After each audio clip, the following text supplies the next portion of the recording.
Hi, this is Srinivas Valeti. Welcome to 99 TV. Lockdown నేపథ్యంలో 2 నెలలుగా ప్రజలు అనేక ఇబ్బందులు పడ్డారు. మన దేశమే కాదు, ప్రపంచవ్యాప్తంగా ఆర్థిక మందగమనం ఏర్పడింది. అయితే ఆర్థిక పరిస్థితిని గాడిన పెట్టేందుకు మోడీ సర్కార్ 20 లక్షల కోట్ల రూపాయల ఆర్థిక ప్యాకేజీని ప్రకటించింది. అయితే ఈ ఆర్థిక ప్యాకేజీ ప్రజలకు ఏ మేరకు లబ్ధి చేకూరుస్తుంది? అర్హులకి ఈ ప్యాకేజీ ఫలాలు అందుతున్నాయా? ఇదే అంశంపై మాట్లాడడానికి మనతో పాటు స్టూడియోలో ఉన్నారు ఒక చార్టెడ్ అకౌంటెంట్ మరియు ఒక కామన్ మ్యాన్ అయిన రామ్ హర్ష గారు. Good afternoon sir. అలాగే సోషల్ సర్వీస్ చేస్తున్న వంశీ గారు మన స్టూడియోలో ఉన్నారు. నమస్కారం వంశీ గారు. వీరిని అడిగి మరిన్ని విషయాలు తెలుసుకుందాం. అలాగే ఈ అంశంపై టీవీ చూస్తున్న ప్రేక్షకులు కూడా కాల్ చేసి మీ అభిప్రాయాలు మాతో పంచుకోవచ్చు. అలాగే మీ ఏరియాలో ఏమైనా ప్రాబ్లమ్స్ ఉంటే మాతో పంచుకోవచ్చు. ముందుగా రామ్ హర్ష గారు, చార్టెడ్ అకౌంట్, మీతో స్టార్ట్ చేస్తున్నాను. ఒక 3 రోజులుగా మనం చూస్తున్నాం టీవీలో పార్ట్ 1, పార్ట్ 2, పార్ట్ 3. ఒక సినిమా పార్ట్ 1, పార్ట్ 2 లాగా నిర్మలా సీతారామన్ గారు వస్తున్నారు, 20 లక్షల కోట్ల ప్యాకేజ్ అంటున్నారు. నిజంగా నాకు కూడా పూర్తిగా అర్థం కాల. చాలామంది మేధావులు కూడా చెప్తుంటారు చిన్న తరహా పరిశ్రమలకు ఇది లబ్ధి చేకూర్చలేదు, లేదా పెద్ద తరహా పరిశ్రమకు లబ్ధి చేకూర్చలేదు, లేకపోతే ఇంకొకరికి అంటున్నారు. ఇందులో 14,000 కోట్లు వలస కార్మికులకు ఉపాధికో లేకపోతే వాళ్ళ అన్నపానీయాలకు ఏదో ఒక కామెంట్ కూడా చేశారు.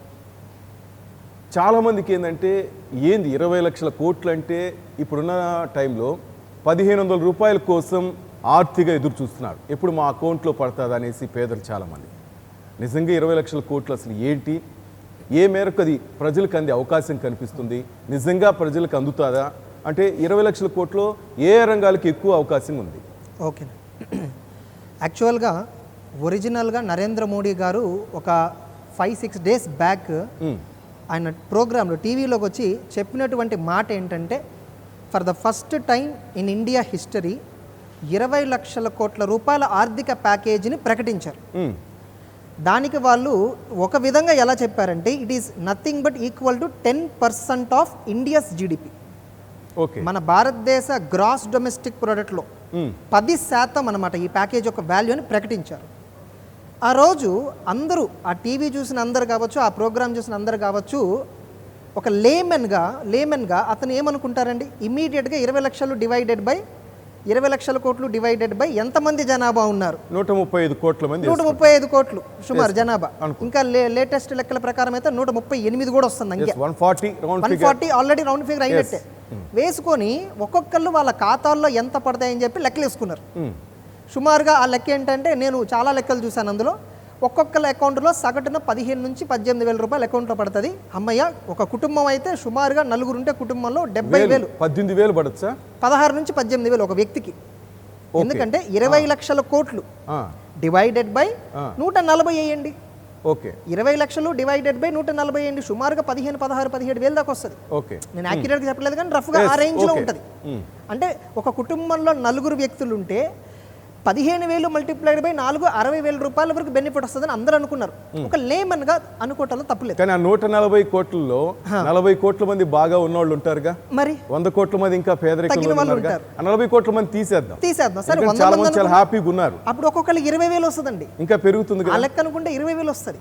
అసలు రేషన్ కార్డు ఉన్న వాళ్ళ వరకు ఇస్తానంటే ఇంకా పెద్ద అమౌంట్ వస్తుంది. సో అలా చాలా మంది క్యాలిక్యులేషన్ చేసుకోవటాలు, అబ్బా చాలా పెద్ద వైరల్ అయింది అది. కానీ తర్వాత రోజు నిర్మలా సీతారామన్ గారు, మన ఫైనాన్స్ మినిస్టర్, అసలు ప్యాకేజ్ అంటే ఏంటో కొత్త నిర్వచనం ఇచ్చారు. ప్యాకేజ్ అంటే జనరల్గా ఎవరికైనా ఒక ఆర్డినరీ లేమెన్గా మాట్లాడుకుంటే forget about my qualification all that. Package అంటే నేను జనరల్గా ఏమనుకుంటానండి, ఇప్పుడు ఒక సాఫ్ట్వేర్ కంపెనీ ఉందండి, వాళ్ళు ప్యాకేజ్ అంటే ఏమనుకుంటాం, వాళ్ళు మనకి ఇచ్చేది అనుకుంటాం. ఇక్కడ కూడా ప్యాకేజీ అన్నారు కాబట్టి మనకు జనాలకి ఇచ్చేదే ఏదో ఒక రూపంలో, అంటే వస్తు రూపంలో కానీ నగదు రూపంలో కానీ ఏదో ఒక రూపంలో వాళ్ళు ఇస్తారని నేను అనుకున్నాను. కానీ సీతారామన్ గారి స్పీచ్ చూసిన తర్వాత నాకైతే ఫ్యూజ్ పోయింది. అది అసలు ఏ విధంగా దానికి ప్యాకేజ్ అనే డెఫినేషన్ పెడతారు అని చెప్పి నాకు చాలా I felt very bad about it. అయితే వాళ్ళ పాయింట్ ఆఫ్ వ్యూలో దానికి ఒక లాజిక్ ఉంది. వాళ్ళు ఎందుకు ఆ విధంగా అనౌన్స్ చేశారంటానికి కొన్ని లాజిక్స్ ఉన్నాయి. కానీ ఆ ప్యాకేజీ పరంగా అసలు జనాలకి ఎంతవరకు లబ్ధి చేకూరుతుంది అనే దాని గురించి నేను ఇప్పుడు మాట్లాడతాను క్లియర్గా. అయితే మీరు అన్నట్టు 20 లక్షల కోట్లని అందరం అనుకున్నాం. కానీ తాజాగా ఇవాళ మార్నింగ్ న్యూస్ ప్రకారం కానీ నిన్న నైట్ వచ్చిన న్యూస్ ప్రకారం కానీ అది 20 లక్షల కోట్లు కాదండి, 20,97,000 కోట్లు. 20,97,000 కోట్లు. అంటే వాళ్ళు ప్రకటించిన దానికంటే 5% ఎక్స్ట్రా ప్రకటించారు. ఓకే, అంటే సుమారుగా 21 లక్షల కోట్లు అండి. ఓకే, 20,97,000 కోట్లు అంటే 21 పక్కన పెడితే 21 లక్షల కోట్లకి అనౌన్స్ చేశారు. అసలు ఆ ప్యాకేజీ వివరాలు కనుక మీరు చూస్తే అందులో అగ్రభాగం ఏంటో తెలుసా అండి? 90%, నేను 90% అని నిక్కచ్చిగా చెప్పగలను, 85 నుంచి 90% లోన్ల రూపంలో ఇస్తున్నారండి. ఇది యాక్చువల్గా ప్యాకేజ్ కాదండి, ఇది లిక్విడిటీ మెజర్. లిక్విడిటీ మెజర్ అంటే ద్రవ్యాన్ని పెంచడం, మార్కెట్లో లైక్ మనీ సర్క్యులేషన్ని పెంచడం.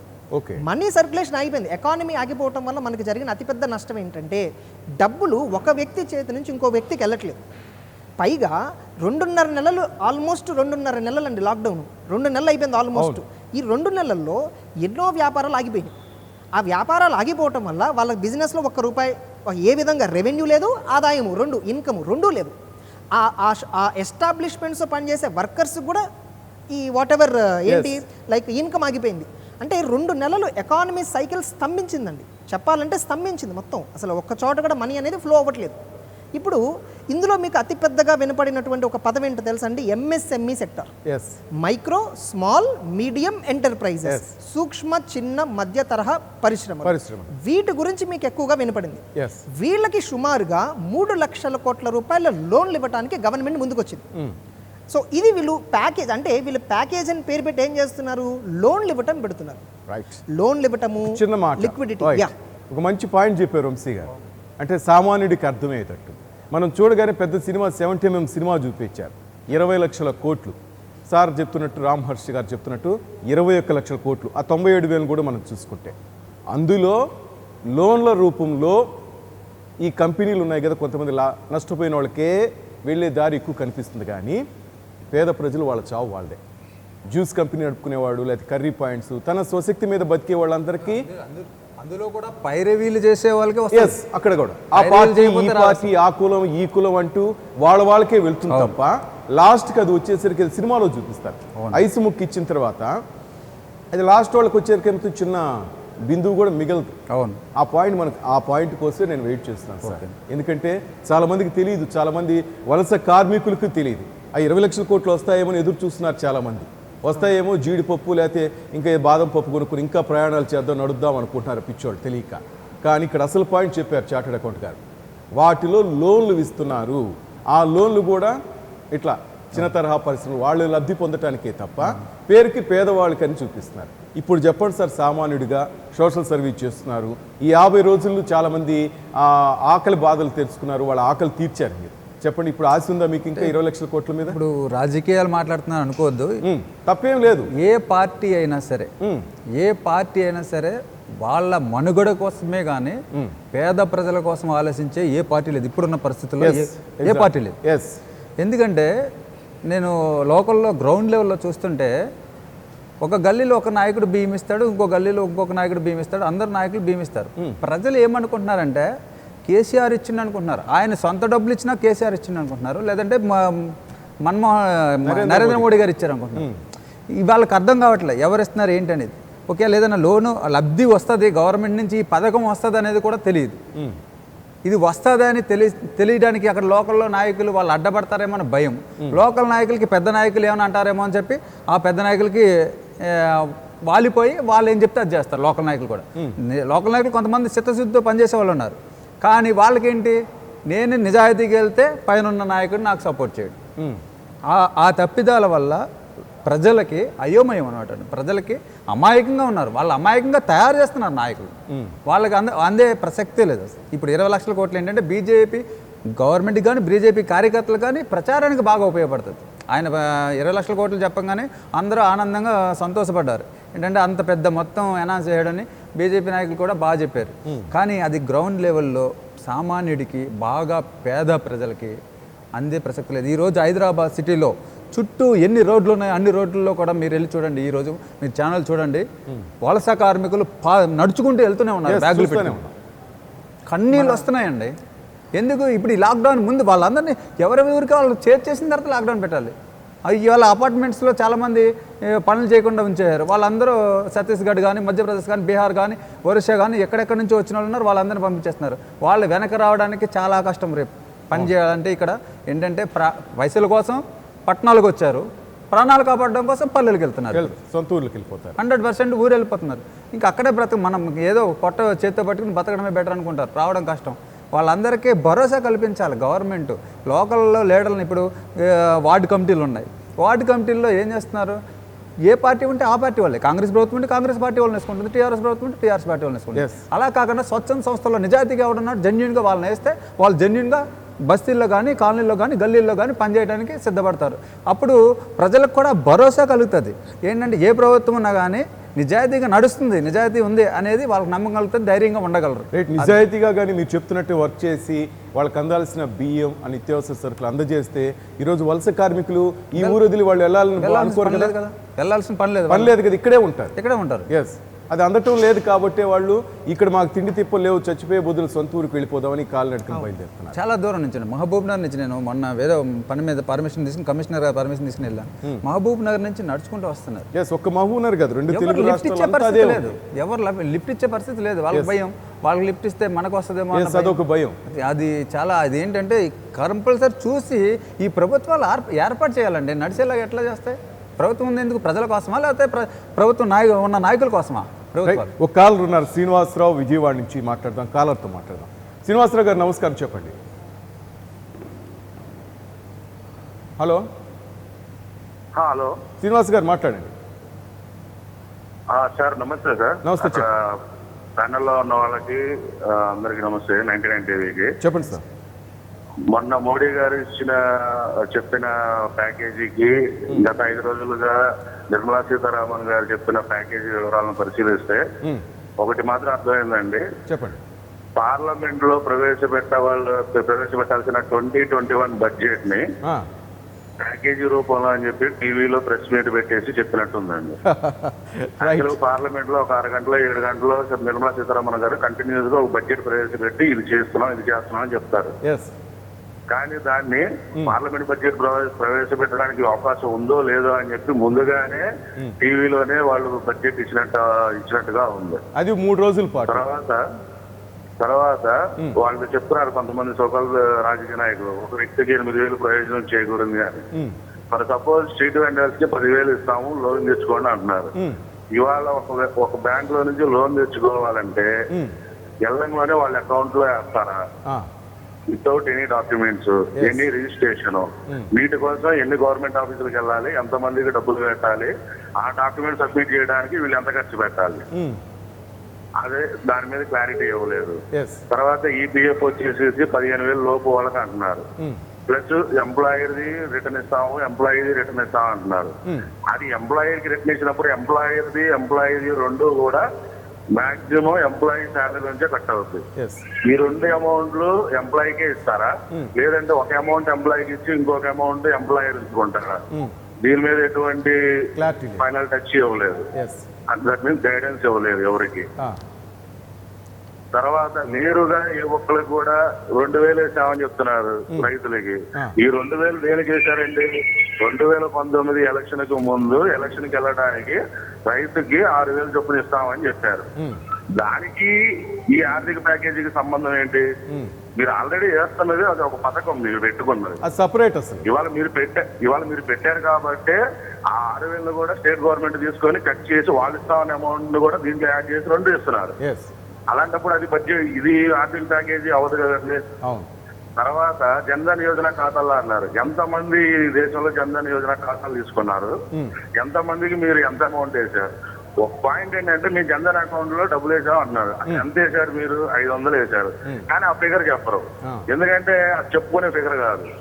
ఒక అకౌంట్ లో 500 అమౌంట్ వేసామంటే అది చెప్పుకునే ఫిగర్ కాదు. 500తో 50 రోజులు బతకలేం కదా. వీళ్ళు పెట్టిన లాక్డౌన్ పీరియడ్ లో 3 నెలలు వేశారండి. 500 చొప్పున 3 నెలలు వేశారు.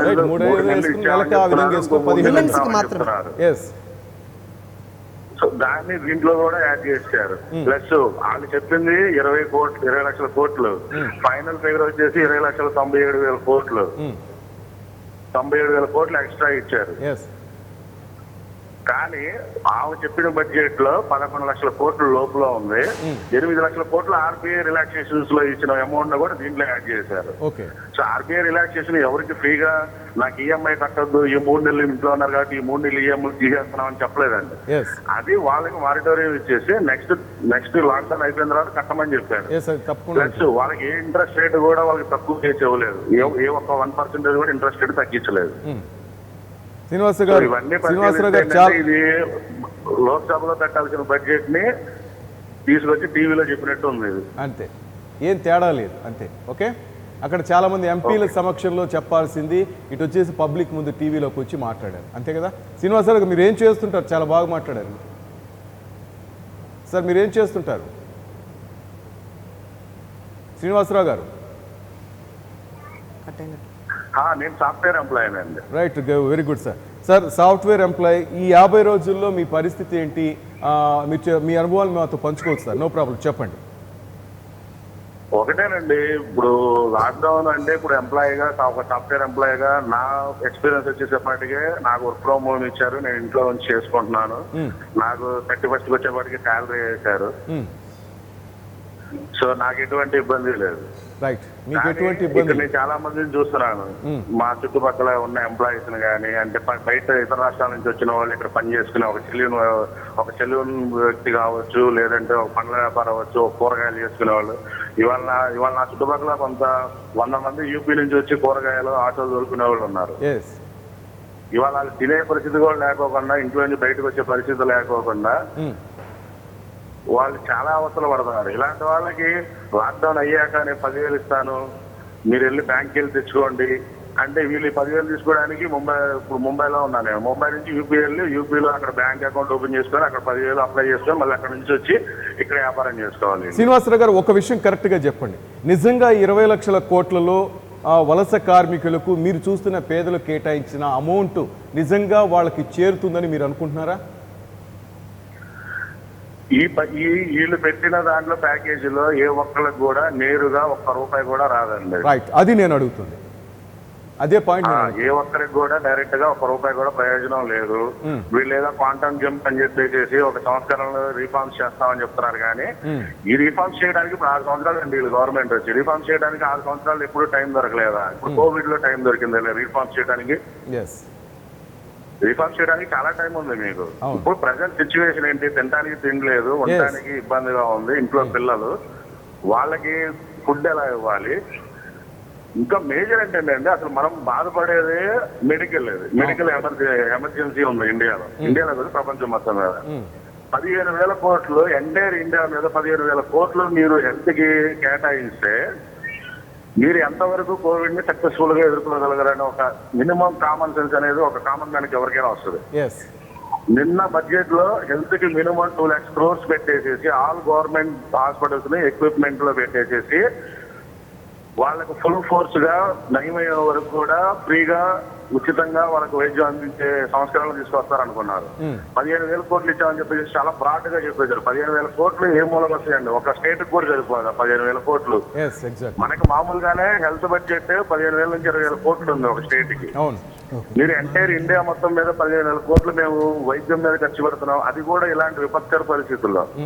ఇవాళ టెస్ట్ కిట్లు కావచ్చు, ల్యాబ్లు కావచ్చు, ఒక వ్యక్తికి టెస్టింగ్ చేయడానికి మినిమం ₹6,000 ఖర్చు అవుతుందని మీరే చెప్తున్నారు. అలాంటప్పుడు 130 కోట్ల మంది ఉన్నారు. యావరేజ్ గా మీరు వేసుకున్న 20 కోట్ల మంది తీసుకున్నా ఎంత అమౌంట్ పట్టిందండి ఒక టెస్టింగ్ కి?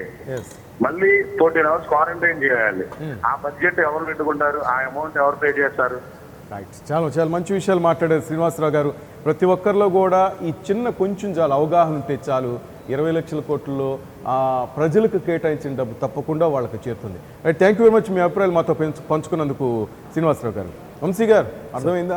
ఒక సాఫ్ట్వేర్ ఎంప్లాయీ ఆవేదన, నాకు జీతం వస్తుంది, ఓకే, నెల 31st నాకు నా అకౌంట్లో పడిపోతుంది, కానీ నా చుట్టుపక్కల ఉన్న ప్రజల పరిస్థితి ఏంటి? వీళ్ళు నిజంగా కేటాయించిన డబ్బులు వస్తాయని అడుగుతున్నాడు. అంటే ఇది ఒక్కటి, అంటే మీరు సాఫ్ట్వేర్ ఎంప్లాయీస్కి కొంచెం పర్వాలేదు. చిన్న చిన్న కంపెనీల్లో ఉద్యోగాలు చేసే వాళ్ళకి పరిశ్రమలు జీతాలు ఇచ్చే పరిస్థితి లేదు. లేదు చాలా చోట్ల. కేసీఆర్ గారు చెప్పొచ్చు ఒక నెల శాలరీ కంపల్సరీ ఇవ్వాలి అని చెప్పొచ్చు, కానీ ఇచ్చే పరిస్థితి వాళ్ళకి లేదు. వీళ్ళకి అడిగే పరిస్థితి కూడా లేదు, ఎందుకంటే కంపెనీలన్నీ అలాగే ఉన్నాయి. వాళ్ళకి తెలుస్తుంది ఎవరి పరిస్థితి ఎలా ఉంది, 2 నెలల జీతం 1 నెలలు కూడా అట్లా చిన్న చిన్న కంపెనీలన్నీ కూడా మ్యాక్సిమం 90% అలాగే నడుస్తాయి. వాళ్ళకి అందే ప్రసక్తి లేదు. మనం ఇవన్నీ 20 లక్షల కోట్లు చెప్పుకోవడానికి గ్రౌండ్ లెవెల్కి వెళ్ళాలంటే ఇప్పుడు జగన్ గారు ఉన్నారు ఆంధ్రప్రదేశ్, చిన్న విషయం చెప్తున్నాం మీకు. ఒక నాయకుడు విలేజ్ చాలా పల్లెటూరులో ఎంత కక్షాపూర్వకంగా ఉన్నాయంటే రాజకీయాలు, ఒక స్థలం గురించి అప్లై చేసుకున్నారు టీడీపీలో. ఆ ప్రభుత్వం టీడీపీ గవర్నమెంట్ టీడీపీ ప్రచారానికి టీడీపీకి వెళ్ళాడు. ఒక్కరోజు వెళ్ళాడు, వాళ్ళు ఏదో 500 ఇస్తారని వెళ్ళాడు. 500 ఎందుకు? ఇంట్లో కడుపు నింపుకోవడానికే వాళ్ళు వెళ్ళేది కూడా. వాళ్ళు ఏమి లేకపోతే ఆ పార్టీ మీద అభిమానం కాదు. వెళ్ళిన తప్పికి ఇంటి పట్టారు అక్కడ చేశారు. ఈరోజు ఒక విలేజ్ మినిమించలపాడని వెస్ట్ గోదావరి డిస్టిక్. నిన్నే అతను కాల్ చేశాడు, ఎవరితో మాట్లాడండి సార్, మాకు ఇల్లు నిజంగానే పేదవాళ్ళం మేము, మాకు జగన్ గారు ఏమో ఏ పార్టీ చూడొద్దు ఆ పార్టీ చూడొద్దు అని చెప్పాడు. అన్నిట్లో చెప్పారు, నాకు ఓటేసినా వేయకపోయినా మీకు అందరూ నాకు సమ్మానం అని చెప్పాడు. రైతు భరోసా మాకేమో న్యాయం జరగట్లేదు, మేము ఆ రోజు ఒక రోజు తిరిగినందుకు మాకు కక్షపూర్వకంగా చేస్తున్నారు అని చెప్పి నిన్న ఫోన్ చేస్తే నేను వేరే వాళ్ళతో మాట్లాడతానని చెప్పాను. అంటే ఏమవుతుందంటే భయము, జనాలు అందరికి కూడా ఆ భయం, మనకు చేస్తారో చేయరో అన్న భయం, ఆ భయాన్ని పోగొట్టేలాగా ప్రభుత్వాలు ఏర్పడాలి, ప్రభుత్వాలు పనిచేయాలి. రామ్ హర్ష్ గారు, మరొకటి చాలామందికి ప్రతి ఒక్కరికి ఎంప్లాయీస్లో అయితే చిన్న ఎంప్లాయీస్లో ఉండే భయం ఏంటంటే ఈఎంఐలు కట్టొద్దని మొదట్లో చెప్పారు, తర్వాత లోన్స్కి సంబంధించి గవర్నమెంట్ కామెంట్ చేసింది. కానీ నిన్న మన ప్రగతి భవన్ దగ్గరే నజీరుద్దీన్ అనే వ్యక్తి చెప్పుల షాప్ పెట్టుకున్నాడు. కానీ ఒక చిట్ ఫండ్లో 20 lakhs అప్పు తీసుకుని అతను పెట్టుకున్నాడు. సరే, ఈ 3 నెలలు మీరు చెప్తున్నట్టుగా 3 నెలల నుంచి వర్క్ జరగటం లేదు. కానీ ఆ చిట్ ఫండ్ వాళ్ళు 20 లక్షలకు వడ్డీ కట్టాలి, అయితే అసలైన అమౌంట్ కట్టాలి నెలకే అతను ఒక బతుకు మీద మీరు చెప్తున్న భయం పుట్టి వెళ్ళి సీఎం క్యాంప్ ఆఫీస్ ముందే ఆత్మహత్య చేసుకునే పరిస్థితి. కానీ గవర్నమెంట్లో ఏమో మీరు ఈఎంఐలు కట్టడం అవసరం లేదు, లోన్లు అంటే పూర్తిగా కట్టదని కూడా చెప్పలే, వాళ్ళు క్లారిటీ ఇచ్చారు. దాని గురించి నేను చెప్తాను. దాని గురించి ఇది చెప్పే ముందు ఒక చిన్న పిట్ట కథ చెప్తాను. చెప్పండి. ఒక వ్యక్తి, అతని పర్సులో ఒక 2,000 3,000 రూపాయలు డబ్బులు ఉన్నాయి. బస్సు ఎక్కాడు హాస్పిటల్కి వెళ్దామని. ఆ వ్యక్తితో పాటు ఇంకో దొంగ కూడా బస్సు ఎక్కాడు. ఓకే. కానీ అతను దొంగని ఎవరికీ తెలియదు. ఇద్దరు బస్సు ఎక్కారు. ఎవరైతే మొదటగా ఎక్కిన వ్యక్తి ఉందో అతని పర్సు పోయిందనమాట. ఓకే. కండక్టర్ వచ్చి టికెట్ అడిగే టయానికి, టికెట్ ఇచ్చి డబ్బులు తీసుకునే టయానికి మొత్తం పాపం పై జేబు కింద జేబు మొత్తం తడుపుకున్నాడు. పర్సు పోయిందని తెలిసింది. కండక్టర్తో మొరబెట్టుకున్నాడు, అయ్యా నేను హాస్పిటల్కి వెళ్ళాలయ్యా, నిజంగా నా దగ్గర డబ్బులు లేవంటే, వెళ్ళయ్యా ఇలానే చెప్తారు అందరూ, డబ్బులు లేని వాళ్ళందరూ ఇప్పుడే పోయిందని చెప్తారు, నువ్వు దిగు అంటే, కాదండి నిజంగానే నా దగ్గర లేవంటే, ఎవరైతే రెండో వ్యక్తి ఉన్నాడో అతను వచ్చి ధైర్యంగా ముందుకు వచ్చి, ఎందుకంటే అతను ఇబ్బంది పెడతారు, హాస్పిటల్కి వెళ్ళాలి కదా పాపం, ఇదిగోండి అతని టికెట్ డబ్బులు నేను ఇస్తానని చెప్పి డబ్బులు ఇచ్చాడు అనమాట. ఓకే. ఈ మొదటి వ్యక్తి దృష్టిలో అతను రెండో వ్యక్తి ఒక దేవుడిలా కనబడ్డాడు. అబ్బా ఇంత గొప్ప వ్యక్తి, అసలు నాకు ఇంత ఇప్పుడు ఈ టైంలో ఆదుకోవడం భలే మంచి అయింది సార్, మీరు చాలా మంచి వాళ్ళని అనుకున్నారు. ఈరోజు ఆ దొంగ చేసిన పని ఇతనికి తెలియదు. వీడి దగ్గర నుంచి లాక్కొని వాడి దగ్గర లాక్కున్న దాంట్లో 10 రూపాయలు 20 రూపాయలు టికెట్ రూపంలో ఇచ్చాడు. ఈరోజు కార్పొరేట్లు అవ్వచ్చు, గవర్నమెంట్ అవ్వచ్చు, ఈ విధంగానే వాళ్ళ పాత్రను పోషిస్తున్నాయి. ప్రజల దగ్గర నుంచి మొత్తం పీల్ చేసి, అలానే మీరు అన్నారు ఉద్యోగులు అని చెప్పేసి, ఉద్యోగుల దగ్గర నుంచి యాజమాన్యాలు పీల్ చేస్తున్నాయండి. అందరూ నేను చెప్పను కానీ చాలామంది యాజమాన్యాలు ఉద్యోగుల నుంచి పీల్చుతున్నాయి అనమాట, పీల్చి పిప్పు చేస్తున్నాయి అనమాట, వాళ్ళ శ్రమ దోపిడీ అనమాట. అంత దోచుకొని, అరే 2 నెలలే కదండి లాక్డౌన్ అయింది, 2 నెలలకి మీరు వర్క్ చేయట్లేదు కాబట్టి మేము డబ్బులు ఇవ్వము. ఎంత దౌర్జన్యం అండి ఇది. అన్ని సంస్థల్లోనండి, చాలా సంస్థల్లో, కొన్ని సంస్థలు, ఇప్పుడు రిలయన్స్ అండి, నాకు జనరల్గా రిలయన్స్ కంపెనీ జనరల్గా నాకు ఎందుకో డౌట్ కనిపిస్తుంది. కానీ మొన్న వాళ్ళు తీసుకొచ్చిన ఒక పెద్ద మెజర్ ఏంటో తెలుసా అండి, 35,000 రూపాయల లోపు ఎవరైతే జీతం వస్తుందో వాళ్ళందరికీ డబల్ శాలరీ ఇస్తున్నారండి. Very good. Double salary. మా ఫ్రెండ్ ఒకడు ఉన్నాడండి, పాప అంత చదువుకోలేదు అతను, అతని వైఫ్ రిలయన్స్ ట్రెండ్స్లో పనిచేస్తుంది అనమాట. తనకి 13,000 14,000 జీతం వస్తుంది అనమాట. ఇతనేమో బయట షాప్లో పనిచేస్తాడు, బయట షాప్లు అన్ని క్లోజ్, ఇతనికి డబ్బులు లేవు. ఎట్లా అని ఆలోచించడానికి రిలయన్స్ వాళ్ళు డబుల్ శాలరీ ప్రకటించారు. వాళ్ళ వైఫ్కి ఇప్పుడు ఇతనికి వచ్చే జీతం కూడా వాళ్ళ వైఫ్కి డబుల్గా వస్తుంది. ఇలా ఎంతమంది కార్పొరేట్ రెస్పాన్సిబిలిటీ తీసుకొని వస్తారు, అన్ని సోషల్ రెస్పాన్సిబిలిటీ తీసుకొని ఉద్యోగాల మీద, ఉద్యోగుల పైన ఎలాంటి ఒక నైతిక బాధ్యత లేదు. మళ్ళీ రేపు లాక్డౌన్ మొదలు తీయంగానే మళ్ళీ వాళ్ళ వ్యాపార సంస్థలు ఉద్యోగులందరినీ పిలుస్తారు మళ్ళీ మొత్తం. ఇప్పుడు మీకు తెలుసో లేదండి, ఇప్పుడు ఇండియాలో ఓవర్ టైం చాలా అని అంటున్నారు చాలామంది. ఓవర్ టైం చేయాలి. ఈ ఎకానమీ నుంచి, ఇలాంటి సిచ్యువేషన్ నుంచి మనం బయటపడాలంటే రోజుకి ఇప్పుడు 8 గంటలు కదండి. చాలామంది ఏమంటున్నారు తెలుసా, 12-13 గంటలు చేస్తే కానీ మన ఎకానమీ బయటపడదు. ఈ ఆర్థిక సంక్షోభం నుంచి బయటపడాలంటే 12-13 గంటలు చేయాలి అంటున్నారు. అలానే ఈఎంఐ మారటోరియం అండి. అసలు మే ఆఖరి అయిపోతుందండి. ఆర్బీఐ ప్రకటించింది మార్చి, ఏప్రిల్, మేకి మారటోరియం ప్రకటించారండి. మొదట్లో ప్రకటించారు ఏమని, బ్యాంకులు కావాలంటే మారటోరియం ఫెసిలిటీ ఇవ్వచ్చని ప్రకటించారు. చాలా బ్యాంకులు ముందుకు రాలేదు, కొన్ని బ్యాంకులు వచ్చాయి. అందుకని మళ్ళీ ఆర్బీఐ ప్రజల్లో ఘర్షణ మొదలైంది. అందుకని మళ్ళీ ఆర్బీఐ ఏం చేసింది, ఇంకో నోటిఫికేషన్తో వచ్చింది, బ్యాంకులందరూ ఖచ్చితంగా ఇవ్వాల్సిందే. అయితే ఇప్పుడు మే వరకే ఇచ్చారు. మార్చి, ఏప్రిల్, మే మంత్ ఈఎంఐస్ ఎవరైతే కట్టాలో వాళ్ళు మారటోరియం అప్లై చేసుకుంటే ఈఎంఐ వేవర్ ఉండదండి. ఈఎంఐ వేవర్ ఇవ్వదు. ఈ కట్టాల్సిన 3 వాయిదాలు ఇంకొక 3 వాయిదాల రూపంలో పెరుగుతాయి చివరిలో, అంతే. సో ఇదేమి వాళ్ళేమి రిఫండ్ ఇవ్వట్లేదండి, మీకు వేవర్ ఇవ్వట్లేదు, అంటే మినహాయింపు ఇవ్వట్లేదు అనమాట.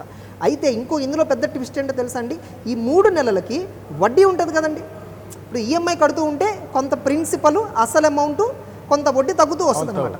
సో ఇప్పుడు ఈ 3 నెలలకి నువ్వేం కట్టట్లేదు కాబట్టి 3 నెలలకి వడ్డీ అదనంగా పడుతుంది. ఆ వడ్డీ మొత్తాన్ని కూడా అసలు మొత్తానికి యాడ్ చేస్తున్నారండి.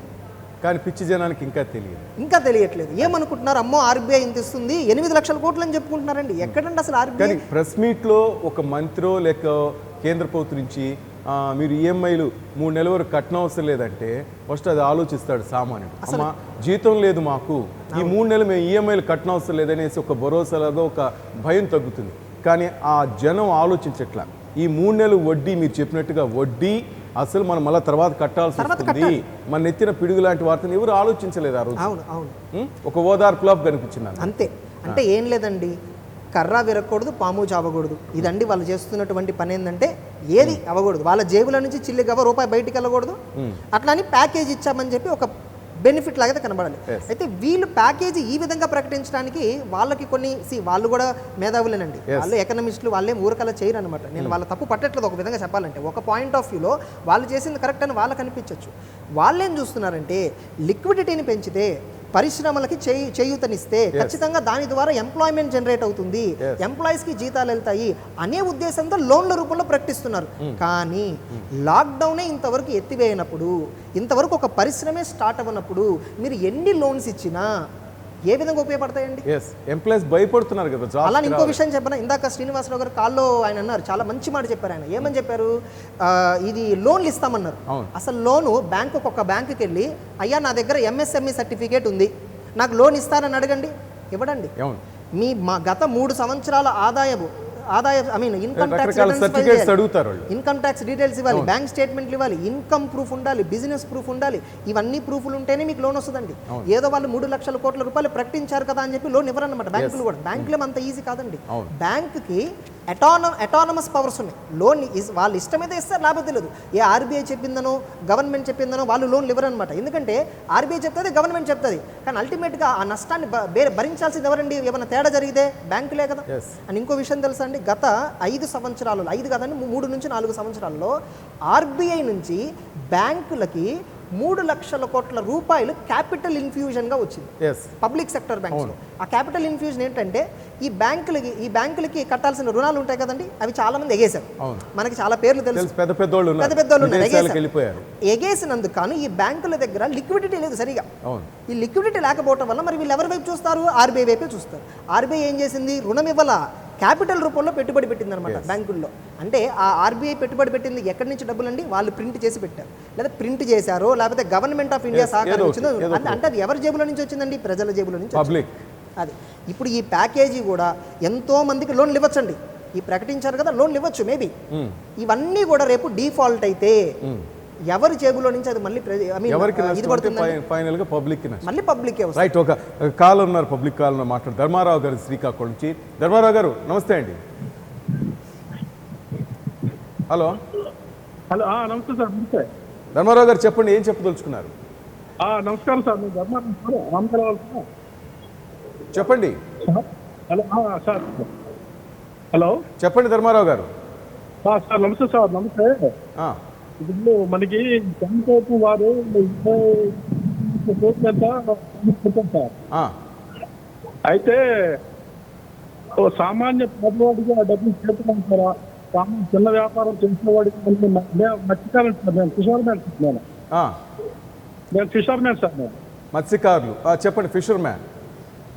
సార్ నేను అయితే సార్ ఇప్పుడు మనకి జనాభా ఉంది 130 కోట్లు సార్. ఆ 130 కోట్లకి మనిషికి రూపాయలు చొప్పున ఇచ్చిన చాలా ఇబ్బందులు అవుతారు సార్. ఇబ్బందులు రెండు బ్రతకాలి సార్. అటువంటిది 130 కోట్లు అంటే 20 కోట్లు అంటే 170. ధర్మారావు గారు చెప్పండి. సార్ తర్వాత రైతు చాలా బాగుంటుంది. రైతుడు సుమారు ఎకరాకి 12 నుండి 14,000 రూపాయలు సబ్సిడీ దర్శనం పట్టిస్తే కష్టం వెళ్ళి నాన్న కష్టాలు పడి ఈ రోజు వచ్చి భగవంతుడు తెలియదు. అటువంటి వలస వేరే జిల్లాలో పరిశ్రమలు ఉన్నాయో అభివృద్ధి చెంది ఆ అభివృద్ధిని ధర్మారావు గారు ఒక విషయం చెప్పండి. ధర్మారావు గారు, ఒక వారం ముందు అనుకోండి, 10 రోజుల ముందు ఆంధ్రప్రదేశ్లో మీ మత్స్యకారులకు సంబంధించి ఒక పథకం ప్రవేశపెట్టింది ప్రభుత్వం. నిజంగా మీ వద్దకు ఆ పథకం సంబంధించిన ఫలాలు అందాయా? అందాయంటే ఆంధ్రప్రదేశ్ తర్వాత మాకు సముద్రం చేపలు చరిత్రలు పట్టి సంవత్సరానికి 75,000 కోట్లు వస్తున్నారు. డబ్బులు మా మత్స్య బొట్టు రూపంలో గౌరవ రూపం తర్వాత చెరువులు చేయడానికి చేపల సీడికి ఇటువంటి నాకు ఇస్తే సార్ మేము ఎంతో అభివృద్ధి చెందుతాం సార్. మా డబ్బులు తీసుకుని సెంట్రల్ గవర్నమెంట్ విదేశంలో గ్రహించిన 75,000 కోట్లు గవర్నమెంట్ వాళ్ళు వేరే వినియోగిస్తున్నారు సార్. ధర్మారావు గారు, మీ వాయిస్ కట్ అయిపోతుంది. హలో, క్లారిటీ లేదు. రైట్, వంశీ గారు, చూస్తున్నాం కదా, ఒక మత్స్యకారులు కాదు, ఒక కూరగాయల వ్యాపారస్తులు కాదు, రైతులు కూడా చాలామంది ఈ లాక్డౌన్ కాలంలో చాలా ఇబ్బందులు పడ్డారు. వాళ్ళంతా ఆశగా ఎదురు చూస్తున్నారు. ప్రభుత్వం 20 లక్షల కోట్లు, వాళ్ళకి తెలియదు 20 లక్షల కోట్లు మనకే వస్తుందేమో, మన బాధలు తీర్చడానికే గవర్నమెంట్ 20 లక్షల కోట్లు ప్రకటించిందేమో అనుకుంటున్నారు. మీరు చూశారు గ్రౌండ్ రిపోర్ట్ వరకు మీరు వెళ్తే చాలామంది ఇదే ఇబ్బందులు పడుతున్నారు. నిజంగా వాళ్ళ ఆశలు ఫలించేనా? మీరు చూసిన వాటిలో ఎవరెవరు చాలా ఇబ్బందులు పడుతున్న వాళ్ళు కనిపించారు? మీరు అడిగిన క్వశ్చన్కి ఇందాక పెట్రోల్ పోసుకుంటున్నారన్న విషయాన్ని కూడా నేను నజీరుద్దీన్ యాక్చువల్గా మనం ఏంటంటే ఈ కరోనా వచ్చిన తర్వాత ముస్లిమ్స్ మీద మనం కొంచెం అపోహపడ్డారు. నిజంగా ముస్లిమ్స్లో చాలా మంచి వ్యక్తులు ఉన్నారు, ఎవరో కొంతమంది తప్పుదాలకి అందరినీ తప్పుపడడం కరెక్ట్ కాదు. మైనార్టీస్లో నిజంగా బాగా లోయర్గా ఉన్న వాళ్ళు మైనార్టీలో చాలా మంది ఉన్నారు. ఇప్పుడు చెప్పుల షాప్ కానీ వాళ్ళు నిజంగా ఏంటంటే సొంతంగా డిపెండ్ అయ్యి టైర్ పంక్చర్ షాప్ కానీ లేకుంటే టిఫిన్ షాపులు కూడా ఉన్నాయి. చిన్న చిన్న షాపులు అన్నమాట. వాళ్ళు గత్యంతరం లేక ఇప్పుడు నజీరుద్దీన్ గారు చేయబట్టి వచ్చింది. అలాంటి అరికట్టడానికి గవర్నమెంట్ అసలు సరైన చర్యలు తీసుకోలేదు. రైతుల విషయానికి వస్తే మీకు విలేజ్లో ఎట్లా ఉంటుందంటే ఎస్సీ ఎస్టీ లోన్స్ ఉంటాయి కదా, రైతుల దగ్గర వాళ్ళు పనికి వెళ్తారు, వాళ్ళ పేరు మీద లోన్ తీసుకుని పెద్ద రైతులు ఉంటారు కదా, పెద్ద రైతులు బినామీల కింద వాళ్ళతోటి లోన్లు పెట్టుకుని ఆ సబ్సిడీ ఏముందో పెద్ద రైతులకి వెళ్తుంది. పేదవాడు ఎప్పుడు బాగుపడ్డండి ఎక్కడ కూడా, విలేజ్లో కానీ మీకు విలేజ్లో కానీ విలేజ్లో చిన్న రైతు కూడా బాగుపడ్డావు. ఇప్పుడు చిన్న రైతు ఒక ఎకరం పొలం ఉండి అరెకరం పొలం ఉన్నాడు అనుకోండి, ఆయన ఒక గేదె కోసం లోన్కి వెళ్ళాడు అనుకో, బ్యాంకులో లోన్ ఎవరు? మీరు పెద్దవాళ్ళు వెళ్ళి అడిగితే లోన్ ఇచ్చేస్తారు. ఆ విధంగా రైతుల కష్టాలు రైతులకే ఉన్నాయి. ఇప్పటికీ రైతుల కష్టాలు ఏం తీరలేదు, ఎక్కడ ఏం తీరలేదు. వాళ్ళకేలా రైతు బంధు పథకం కానివ్వండి, ఏదైనా కానివ్వండి, గేదెలు ఇప్పుడు ఈ మధ్యలో గేదెల మీద ముద్దలు కూడా వేస్తున్నారు ఇన్సూరెన్స్ అని చెప్పి. అవన్నీ కాదు, వాళ్ళు లోన్ ఇస్తున్నామంటే ఇచ్చేయాలి. వెళ్తే దానికి ప్రాసెస్ మళ్ళీ ప్రమోటర్ ఎవరో లేకపోతే సీఈఓ ఎవరొకళ్ళు ఉండి వాళ్ళు మళ్ళీ దాన్ని ప్రాసెస్ చేస్తారు, వాళ్ళకి కొంత ఫీజు తీసుకుంటారు. ఒక 50,000 లోన్ కావాలంటే 10,000 వాళ్ళకి ఇవ్వాలి. ఇంక వీళ్ళకి ఏముంటుంది, లాభం ఏముంటుంది? ఇంట్రెస్ట్ కట్టేది. రైతు కూడా చాలా కష్టంగా ఉందండి. ఇవన్నీ మారాలి, మారితేనే ప్రజలు మారడం కాదు, నాయకులు మారాలి, నాయకుల మీద నమ్మకం కల్పించాలి ప్రజలు. కానీ ఈ టైంలో ఈ లాక్డౌన్ కాలంలో ప్రజలకు తెలిసి వచ్చింది అనుకుంటున్నారా? నాయకులు అంటే ఏంటి, మనం ఎటువంటి ప్రాబ్లమ్స్ ఎదుర్కొంటున్నాం? భయంలో ఉన్నారు ప్రజలు, భయాన్ని పోగొట్టాలి. ఇప్పుడు ఏ లాక్డౌన్ వచ్చినా ఏ కరోనా వచ్చినా ఇప్పుడు అందరూ ఇంట్లో ఉంటున్నారు. మీరు బయటకు రావడానికి పోలీసులు ఎక్కడ పడితే అక్కడ కొట్టడం, సోషల్ మీడియాలో కానీ టీవీలో కానీ అన్ని ప్రచారాలు జరిపినాయి. భయంతో బయటకు రావట్లేదు. ఇప్పుడు ఆ భయాన్ని గురి చేశారు. ఇది కూడా అంతే. ఈ కరోనా వచ్చింది కదా జనాలు మాట్లాడారు అంటే వాళ్ళకి తెలియదు, ఇంకా తెలియపరచవలసింది నాయకుల్లోనే ఉంది. ఇప్పుడు కూడా మారడానికంటే వాళ్ళు ఎప్పుడు మారుతారు, కానీ ఆ భయం లేకపోతే మారుతారు, నిజాయితీగా పనిచేస్తారు ప్రజలు. ప్రజలను మనం తప్పడానికి ఛాన్స్ లేదు, అసలు ప్రజలది ఏం తప్పలేదండి.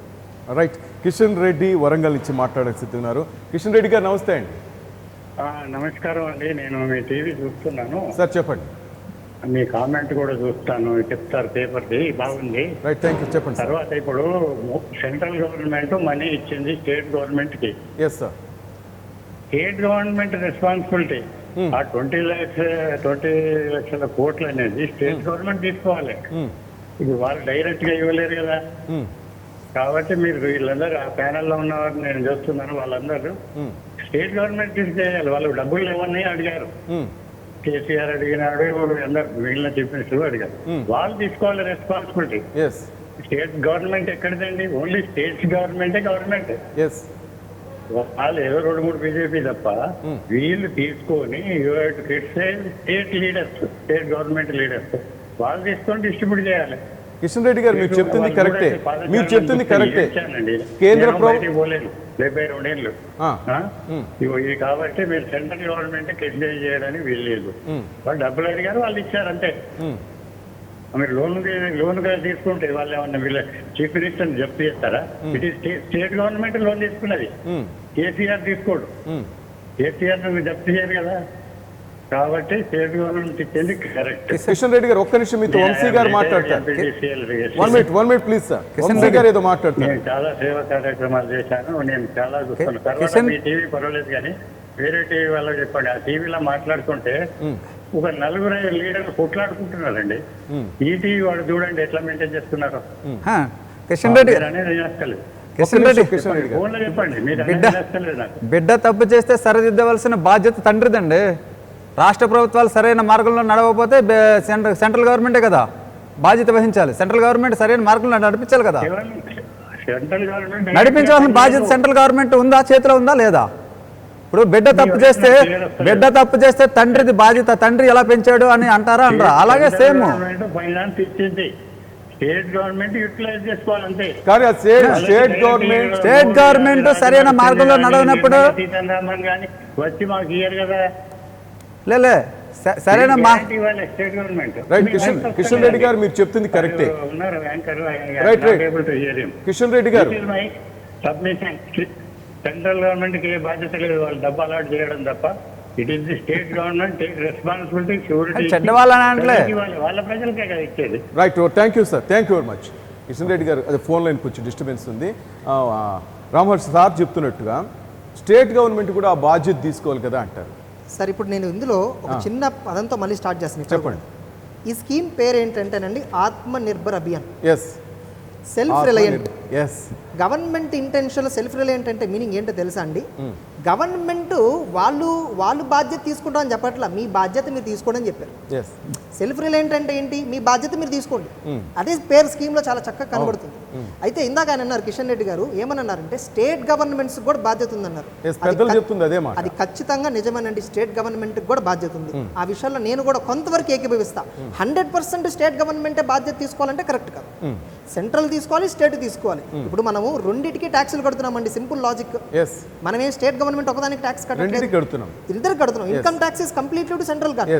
జిఎస్టీ వచ్చేసరికి రెండింటికి ఉంది, సెంట్రల్ స్టేట్ ఇద్దరికి కడుతున్నాం. కాబట్టి ఇద్దరికి బాధ్యత ఉంటుందండి ఆ విషయంలో మాత్రం. అంటే ప్రజలను ఆదుకునే విషయంలో ఇద్దరికి సమానంగా బాధ్యత ఉంది. ఎవరిది ఎక్కువ ఎవరు తక్కువ అనేది కరెక్ట్ కాదు ఇక్కడ వాస్తవం. సమానంగా బాధ్యత ఉందన్నమాట.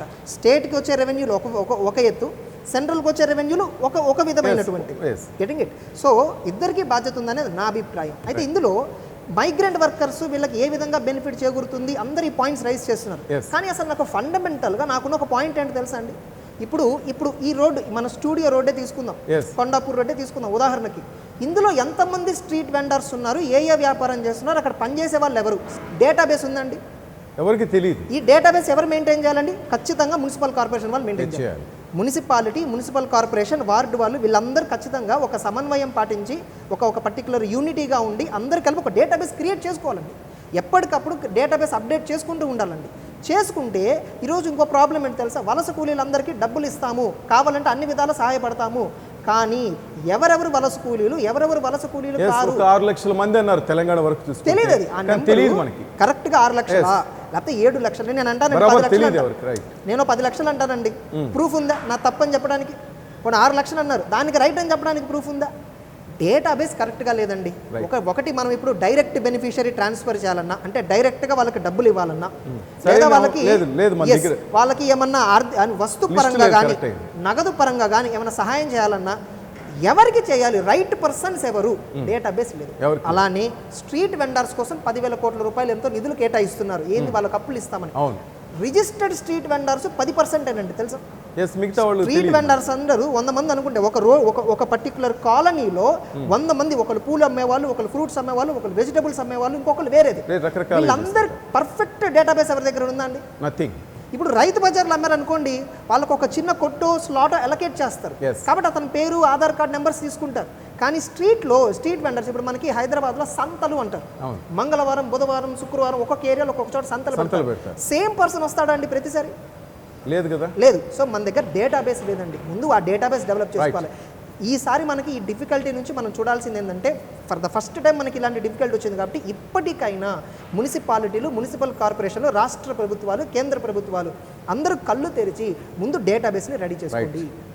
గిరిబాబు గారు మాట్లాడుతున్నారు. గిరిబాబు గారు నమస్తే అండి. సార్ నమస్తే సార్. సార్ ఎక్కడి నుంచి సార్? హలో సార్ ఎక్కడి నుంచి మాట్లాడుతున్నారు?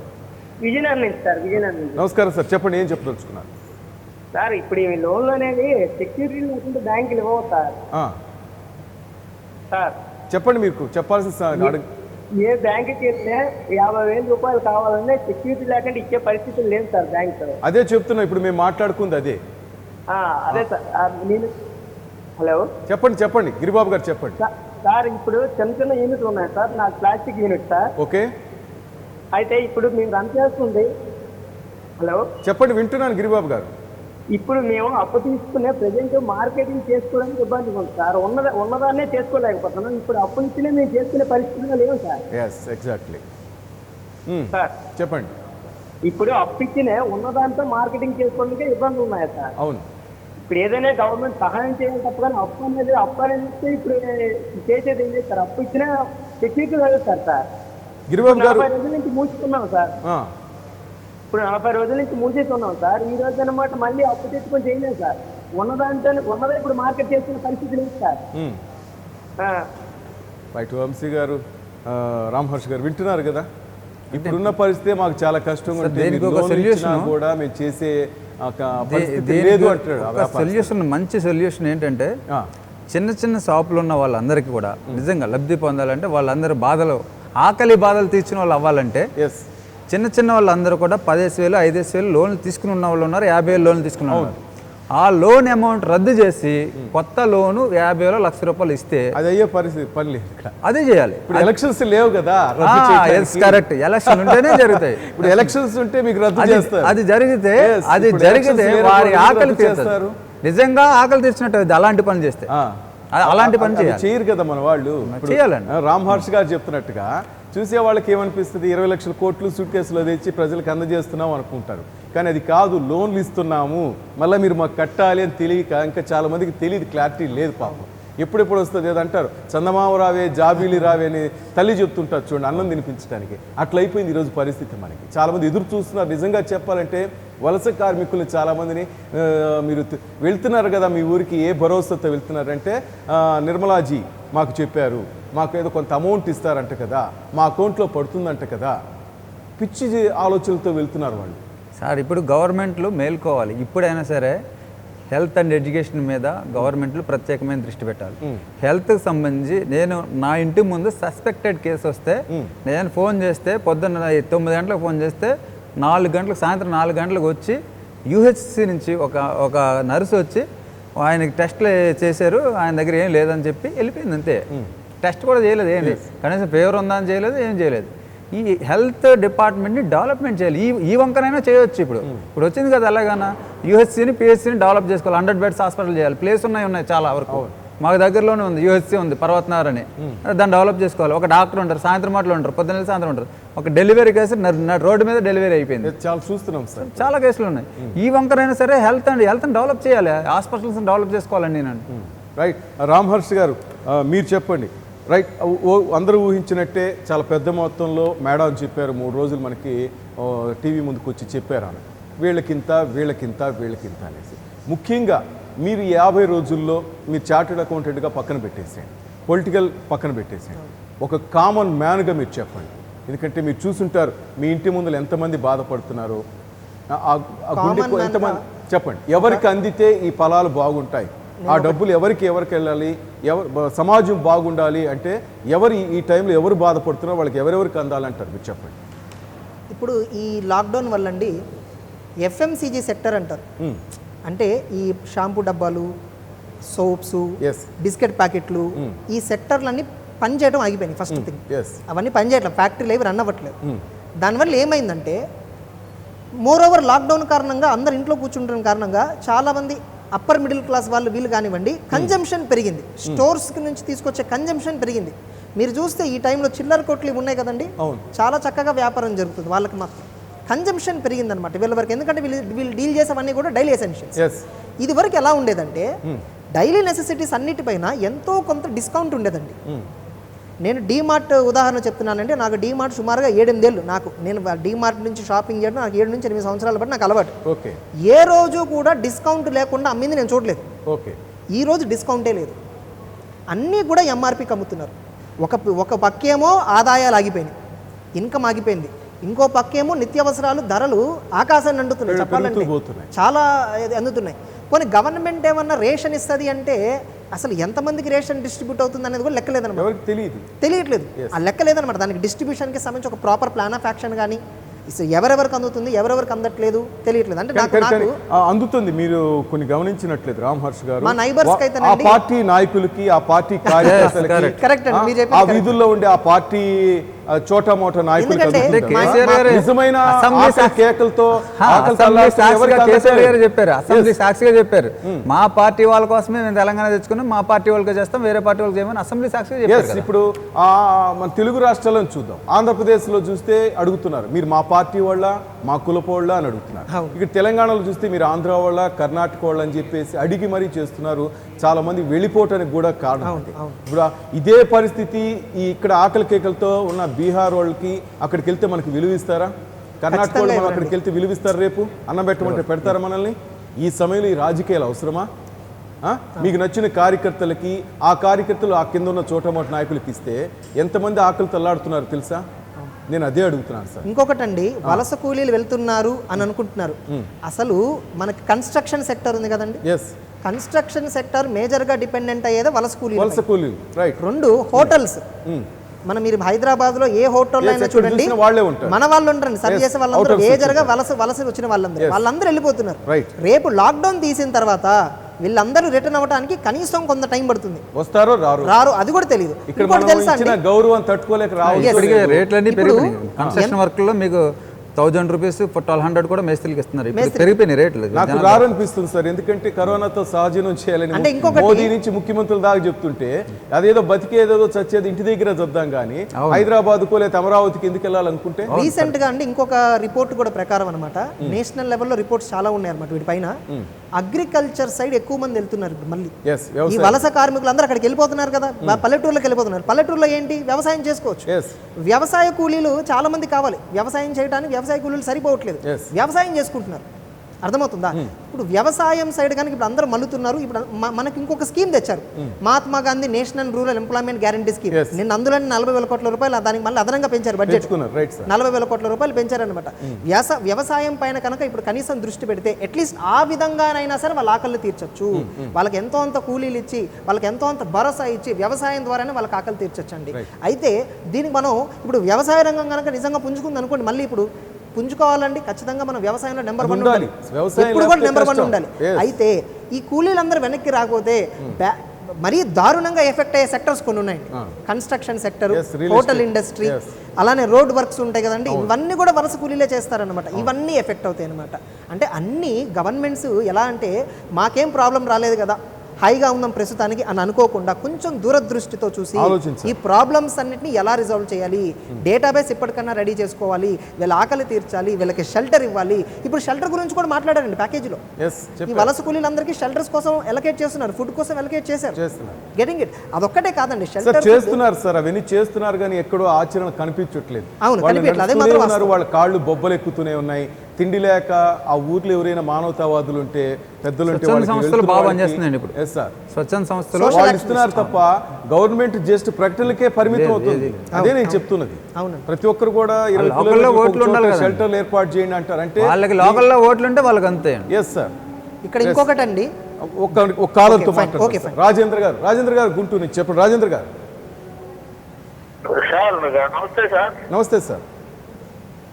సార్ ఇప్పుడు గవర్నమెంట్ వైట్ కార్డు హోల్డర్స్ కి 1000 వేస్తున్నాము 2000 వేస్తున్నాము అన్నారు సార్. ఆ, ఇప్పుడు ఏమైందంటే ఈ బ్యాంకర్స్ అందరూ కూడా కామన్ పీపుల్ ని చీటింగ్ చేశారు సార్.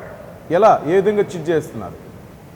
జీరో బ్యాలెన్స్ తోటి ఓపెన్ చేసినటువంటి అకౌంట్ అన్నింటి కూడా ట్రాన్స్ఫర్ చేయించారు.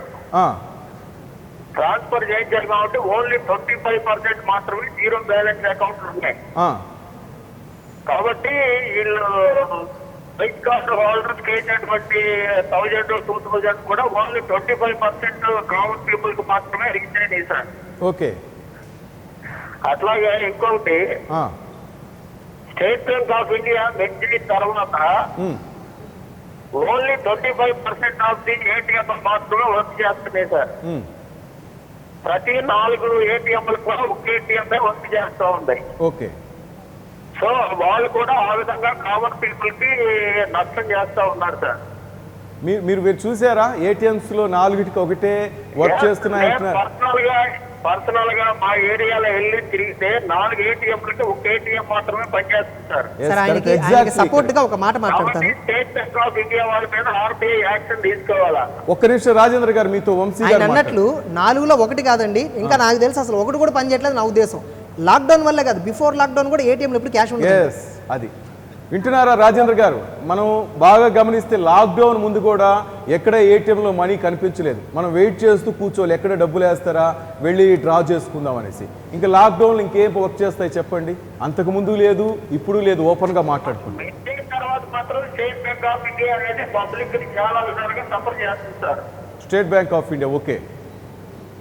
సార్ అంటే ఏ విధంగా అంటారు మీరు? రెండోది, ఇప్పుడు జీరో బ్యాలెన్స్ వాళ్ళు వెళ్ళి వాళ్ళు డబ్బులు తీసుకోవాలంటే బ్యాంక్ దగ్గర పెద్ద క్యూ ఉంటుంది సార్. ఓకే. అదే ఏటీఎం ఉందనుకోండి, ఏటీఎం దగ్గర తీసుకుంటారు కదా ఈజీగా. ఎస్, ఒక మనకి వీళ్ళు చెప్తున్న విధంగా భౌతిక దూరం వచ్చు, మాస్కులు యూజ్ చేసుకుని కొంచెం ఈ కరోనా నుంచి కూడా దూరంగా పోవచ్చు. మీరు చెప్తుంది కరెక్టే. సార్ బ్యాంక్ దగ్గరే ఆ క్యూ లైన్ లేకుండా ఏటీఎంలు కూడా ఓపెన్ చేస్తే కొంచెం. కాబట్టి ఈ స్టేట్ బ్యాంక్ వాళ్ళ మీద కూడా ఆర్బీఐ యాక్షన్ తీసుకోవాల్సిన అవసరం ఎంతైనా ఉంది సార్. Right right. రాజేంద్ర, ఇంకేం చెప్పదలుచుకున్నారా? Okay sir. రాజేంద్ర గారు, ఒక ప్రశ్న అడగచ్చా మిమ్మల్ని? సార్ ఇప్పుడు కామన్ పీపుల్ బ్యాంక్ దగ్గరికి వెళ్ళి అవసరం లేదు కదా సార్. రెండోది, ఇప్పుడు వీళ్ళు ఏటీఎంలు కానీ ఓపెన్ చేస్తే చెప్పండి sir. Right right, thank you Rajendra గారు. రైట్, వంశీ గారు విన్నారు కదా, ఏటీఎంల దగ్గర కూడా చెప్తున్నారు రాజేంద్ర గారు, ఒక కామన్ మ్యాన్గా చెప్తున్నారు. కానీ ప్రజల్లో ఆ టైం లేదంటే మనం ఇంతకుముందు మనం చూడొచ్చు, ముఖ్యమంత్రి గారే చెప్పారు, రేపు మీ అకౌంట్ డబ్బులు మీకు అట్లాగే ఉంటాయి, దయచేసి ఒకే రోజు వచ్చి బాధపడద్దని చెప్పినా కూడా ఒక భయం అందరికీ. తను చెప్తున్నట్టు తెల్ల రేషన్ కార్డులు కొంతమందికి జీరో బ్యాలెన్స్ ఉంటే తీసేయటం, కొంతమందికి ఆ 1000 రూపాయలు పడ్డాయి, కొంతమందికి ఆ 1500 పడ్డాయి అంటారు. ప్రజలను కూడా మనం తప్పు పట్టలేము. ఇప్పుడు లోకల్లో మీకు ఎట్లా అంటే స్లమ్లో రేషన్ కార్డు ఎక్కడో వేరే స్టేట్లో ఉంది, ఓకే, ఇక్కడ వాళ్ళు ఉన్నారు, ఆడ స్థానిక లీడర్ల దగ్గరికి వెళ్తున్నారు, తెలుసున్న వాళ్ళు కదా అని వెళ్ళి అడుగుతుంటే మీకు రేషన్ కార్డు వేరే రాష్ట్రంలో ఉంది కదా, మీకు మీ బియ్యం ఇవ్వమని చెప్తున్నారు. అంటున్నారు, చాలా చోట్ల చెప్తున్నారు. అయితేనండి వాళ్ళు నా దగ్గరకు వస్తే మళ్ళీ నేను వేరే షాప్ దగ్గర 500 రూపాయలు కిరాణా సరుకులు అన్నీ ఇప్పించాను, ఒక 15 మంది వరకు. ఎందుకంటే ఇప్పుడు ఆకలితో వచ్చారు ఆ పరిస్థితులు. నేను చెప్పేది అది, ఈ టైంలో ఒకే దేశం అండి, ఇన్ని రాష్ట్రాలైనా కూడా. ఇప్పుడు క్రికెట్లో మనం భారతదేశం గెలవాలంటాం కానీ హైదరాబాద్ గెలవాలి లేకపోతే అమరావతి గెలవాలని కోరుకోం కదా. భారతదేశం నా మాతృభూమి అంటాం. ఈ రోజు ఇంత విపత్తు కాలంలో మనం అందుకే మన స్టేట్ లో వేరే స్టేట్ గవర్నమెంట్ గౌరవం పెరుగుతుంది సార్. ఇప్పుడు గవర్నమెంట్కి ఒక సొల్యూషన్ ఏంటంటే ప్రతి డిపార్ట్మెంట్లో హానెస్ట్ ఆఫీసర్లు కొంతమంది ఉంటారు, వాళ్ళందరినీ తీసుకొచ్చి ఈ పథకాల దానిలో పడేస్తే నిజాయితీగా జెన్యున్గా జరుగుతుంది. ఈ దీంట్లో పడేసి ఆ హానెస్ట్ డిపార్ట్మెంట్ కూడా మనం ఇంకా పొల్యూటెడ్ చేసేద్దాం అంటారు. ఎక్కడమ్మా సార్, శుభ్రంగా ఉన్న వాళ్ళు ఉంచాలి సార్. మనం నిజాయితీ పనులను కూడా ఉంచనిస్తారు ఇప్పుడున్న సమాజంలో. అతన్ని కూడా సాయంత్రానికి పొల్యూట్ చేసేస్తారు. అలాగే ఉందండి. అంటే కొంతమంది ఉన్నారు సార్, కొంతమంది జెన్యున్గా ఉన్నారు. నాకు తెలిసిన ఆఫీసర్లు ఉన్నారు. ఎస్సీ ఇప్పుడు ఎల్సిటీ బోర్డులో కానీ, వాటర్ వర్క్స్ కానీ అన్ని డిపార్ట్మెంట్లో ఉన్నారు. ఇప్పుడు ఒక రవీంద్ర భారత్లో ప్రతి సంవత్సరం అవార్డులు కూడా ఇస్తూ ఉంటారు హానెస్ట్ ఆఫీసర్స్. అటువంటి వాళ్ళని తీసుకొచ్చి ఇలాంటి డిపార్ట్మెంట్లో వేస్తే ఏంటంటే జెన్యున్గా జరుగుతుంది వర్క్. ఒక చిన్న పాయింట్ అండి, చెప్పండి సార్. సార్ చెప్పినట్లు ఈ వలస కూలీలందరికీ ఏంటి ప్రాబ్లం అంటే వాళ్ళకి ఒక ఊర్లో రేషన్ ఉంటుంది, వాళ్ళు నివసించేది ఇంకో చోట. అవును, దీనిపైన వలస అంటే అదే కదా, అంతే కదా. దీనిపైన రెక్టిఫికేషన్ చేస్తూ ఇప్పుడు ఈ సిస్టంలో మార్పులు తేవడానికి నేను ఈ ప్యాకేజీతో పాటు ఇంకోటి ప్రకటించారండి, one nation one ration card ప్రకటించారు. కానీ ఇది ఎంతవరకు స్టేట్స్ ఒప్పుకుంటాయి, ఎంతవరకు ఇది అమల్లోకి వస్తుంది అనేది చూడాలి. కానీ ఆయన చాలా మంచి పాయింట్ రైజ్ చేశారు, నేషన్ వైడ్గా ఒకే రేషన్ కార్డు ఉండాలండి. అంటే అతను రేషన్ కార్డు ఉన్న వ్యక్తి ఏ రాష్ట్రంలో ఉన్నా, ఏ ఊర్లో ఉన్నా అతనికి ఆ బెనిఫిట్ రావాలి. ఇప్పుడు ఆధార్ కార్డు ఉందండి, నేను ఎక్కడికి వెళ్ళినా నాకు తమ్ ఇంప్రెషన్ పెడితే నా డీటెయిల్స్ అన్నీ వస్తాయి. దేశంలో ఆధార్ కార్డు అనేది అసలు చాలా సక్సెస్ఫుల్ స్కీమ్. ఇలాంటి ఒక స్కీమ్ రేషన్లో కూడా తీసుకురావాలండి. కానీ ఇక్కడ కూడా చాలా మందికి డౌట్స్ రామ్ హర్ష్ గారు, చాలా మంది కామన్ పీపుల్కి వచ్చే డౌట్ ఏంటంటే, మీరు చెప్పినట్టుగా one nation one ration card అన్నారు. మామూలుగా మన స్టేట్లో రేషన్ కార్డు రావాలంటే ఆ పార్టీకి తొత్తులు, ఆ పార్టీ కార్యకర్తలు, లేకపోతే ఆ పార్టీకి ఓటేస్తుంటేనే వస్తుంది. ఇంకా మీరు one nation one ration card అంటే ఇంకా కేంద్రంలో అధికారంలో ఉండే వాళ్ళకే వస్తుందేమో అనే భయం కూడా పడుతుంది. ఇది కంప్లీట్ గా ఎలా ఉండాలంటేనండి, కంప్లీట్ గా సెంట్రల్ గవర్నమెంట్ పవర్ లోకి వెళ్ళిపోవాలండి. స్టేట్ గవర్నమెంట్స్ పవర్ లో ఉండకూడదనేది నా ఉద్దేశం. ఎందుకు ఉండకూడదంటే ఇలాంటి రాజకీయాలు తగ్గుతాయి కాబట్టి. ఇప్పుడు వివిధ స్టేట్ గవర్నమెంట్స్ లో కనుక రేషన్ ఇచ్చే హక్కును వాళ్ళకి ఇచ్చామనుకోండి, రాజకీయ పార్టీలు అంటే జనాభా పెరుగుతుందన్నమాట, అంటే దాంట్లో పార్టిసిపేట్ చేసే పవర్ పెరుగుతుందన్నమాట. ఒక కేవలం సెంటర్కి ఇచ్చామనుకోండి, ఆధార్ సిస్టమ్ ఇంప్లిమెంట్ చేసినట్లు దేశవ్యాప్తంగా ఆధార్ ఎలా అయితే ఆ రోజు ఆధార్ని మనం ప్రమోట్ చేసామో అదే విధంగా రేషన్ వ్యవస్థని ప్రమోట్ చేయాలండి. ఒకసారి అవసరమైతే అందరికీ ఫ్రెష్ రేషన్ ఇద్దామండి. ఇన్కమ్ ట్యాక్స్ సర్టిఫికేట్ రిటర్న్స్ చూద్దాం, వాళ్ళ ఇన్కమ్ ప్రూఫ్స్ చూద్దాం, ఇన్కమ్ బేస్. ఇక్కడ ఇంకొకటి అండి, క్యాస్ట్ బేస్డ్ రిజర్వేషన్ కంటే కూడా నాకు బాగా నచ్చే పదం ఏంటంటే ఇన్కమ్ బేస్డ్ రిజర్వేషన్ అండి. అగ్ర కులాల్లో కూడా ఎంతో మంది పేదలు ఉన్నారండి. అది మనం అనుకోవటమే తప్ప అది ఎప్పటికీ వస్తుందో తెలియదు. అది మనం దేవుని ధర్మాసనం కూడా చెప్పింది, నిజంగా రిజర్వేషన్లు కల్పించినా కూడా రిక్షా కార్మికుడు కొడుకు ఇప్పుడు రిక్షా కార్మికుడు కొడుకు లాగానే మిగిలిపోతున్నాడు. ఆ ఫలాలు అంబేద్కర్ గారు కళ్ళగన్న ఆ ఫలాలు కరెక్ట్గా లాస్ట్ అందాల్సిన వాళ్ళకి అందటం లేదనే మొన్నటి రోజు ధర్మాసనం కూడా బాధపడింది. మరి అది ఎప్పటికీ మారుతుందో, అట్లా మారితే ఇంకా బాగుంటుంది. భారతదేశం ఎప్పుడో మంచి స్థానంలో. సార్ ఫైనల్గా ఏం చెప్తారు సార్ మీరు, వంశీ గారు, గవర్నమెంట్స్కి ఏం చెప్పదలుచుకున్నారు? గవర్నమెంట్ ప్రభుత్వాలు మారాలండి, ప్రభుత్వ నాయకులు మారాలి, మారి వాళ్ళకి నమ్మకం కలిగి. మీకు ఆ నమ్మకం ఉందా? నమ్మకం ఉందని బీజేపీని అంత అత్యధిక మెజార్టీతో గెలిపించారు, రెండోసారి గెలిపించారు. ఆయన 6 సంవత్సరాల తర్వాత మళ్ళీ ఏదో ఇట్లా జల్లేరు. అది ఏం జరుగుతుందో తెలియదు, అది ఆచరణ ఎంతవరకు వస్తుందో తెలియదు. ఇక్కడ కూడా స్టేట్ గవర్నమెంట్లు కూడా మారాలి, నాయకులు మారాలి, ప్రజలకు నమ్మకాలు కల్పించేలాగా నడుచుకోవాలి. ఈరోజు ఆయనే చెప్తున్నారు, మోదీ గారు, ప్రపంచం మొత్తం మన వైపు చూస్తుంది. నేను చప్పట్లు కొట్టమంటే కొట్టారు, దీపాలు వెలిగించమంటే వెలిగించారు, స్వీయ నిర్బంధం అంటూ. మంచివాడు నీతి గలవాడు అయితే సరిపోదండి, సమర్థుడు కావాలి, సేవ చేసే గుణం, నిజాయితీగా సేవ చేసే గుణం. ప్రజలు ఆ రెస్పెక్ట్ ఇచ్చారు నేతలకి. మరి నేతలు ఆ రెస్పెక్ట్ గౌరవం ఇస్తారా లేదా పబ్లిక్కి మనం వేచి చూడాలి. 20 లక్షల కోట్లలో ఎవరికి కేటాయించింది మనం తీసేద్దాం, పరిశ్రమల సంగతి తర్వాత ఆలోచించిన. ఇప్పుడు కడుపు మంటతో అలాడుతున్న వలస కార్మికులు అయితేనేమి, చిన్న చిన్న వ్యాపారస్తులు, మీరు ఎంతమంటుగా పండ్లు అమ్ముకునేవాడైతేనేమి, కర్రీ పాయింట్ అయితేనేమి, ఇంకో చిన్న షాప్ పెట్టుకున్నాడు, లేకపోతే నజీరుద్దీన్ లాంటి చెప్పుల షాప్, ఇలాంటి వాళ్ళకి కరెక్ట్గా నిజంగా సహాయం అందితే, ఆయన ఆవేదన ఎంత ఉంటే అక్కడ వరకు చాలా బాధపడాలి. తప్పకుండా ఈ ఫలాలు అందాలని మనస్ఫూర్తిగా కోరుకుంటూ, thank you very much Ram Harsh గారు అండ్ వంశీ గారు.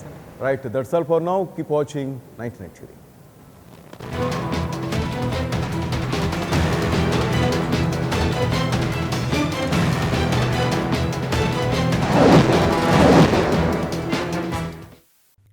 For more updates, please subscribe 99 TV Telugu.